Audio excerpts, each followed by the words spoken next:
तो hello good morning सांग मैंने मु बर्तमान जाऊँगी बिल को जीवा पूर्व देखुचे ओह कि बरफ पड़ी बरफ गाड़ी फटा शीत ओहो चलो जीवा एटी देखले आ किसी फायदा नहीं बिल को पहुँचला पर देखुचे जो अदा कराई आमर बाड़ी आड़ी आउटे बनईदेवा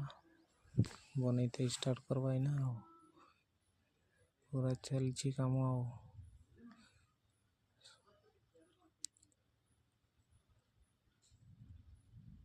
लास्ट पर्यंत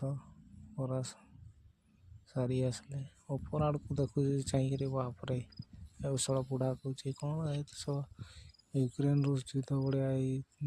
फाइटर जेट गुड़ा जाऊँगी सब बुढ़ा भी मु भी पड़े आसले घर को 2 जन पड़े आसले धरिक और रही हेबनी चलो।